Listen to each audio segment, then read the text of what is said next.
Thank you, Michael. Thank you to the nominating committee. I know you have a very difficult job for you. There's so many wonderful people in this association, and you have to go through so many interviews, and I know the due diligence you did was done with a great deal of care and concern. Congratulations also to Judy and Josh and Jimmy. Appreciate you being here with me, putting your names forward and being part of this. But as they say, to be nominated is an honor, but this is just the first step. For me, there's three things in my professional life that I'm bringing that I think will be the most helpful in this role. The first thing is being thoughtful in my approach.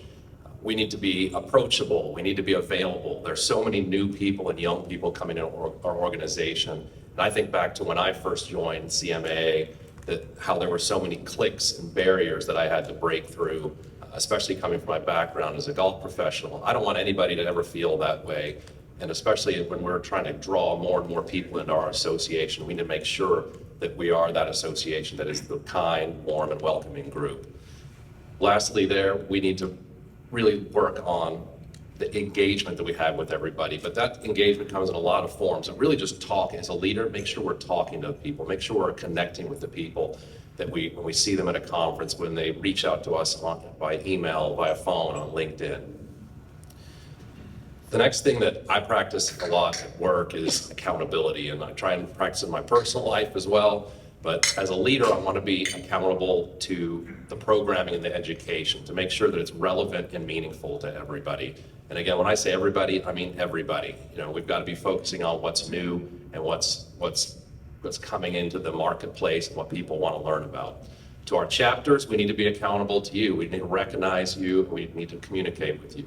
Doesn't matter about your size, doesn't matter about your membership depth, doesn't matter about your geographic location. We need to make sure that every one of you are seen and heard. To our strategic plan, we need to make sure that we're continually reviewing those objectives and initiatives and making sure we're measuring that success, and then amend it as we need to. And I want to say this additionally, we need to be accountable to question everything. Just because we've done something a certain way doesn't mean we should keep doing it that way forever. Lastly, I want to make sure I bring an innovative spirit, not as an inventor, but more as an environment where we try new things to advance the CMAA. I have a very good friend in the CMAA, and he's always said the greatest foe is the status quo. It's easy to avoid the challenging things, the difficult things, but it's more difficult to create a culture where you not only allow failure, but you applaud it in its effort. If you come into my office, you'll see a lot of things written on the board. Some things get erased and some things stay there forever. One of the things is relentless positivity. The other thing you'll see is let's fail together. There should be no culture of blame or credit in our association. There should be one of teamwork and collaboration.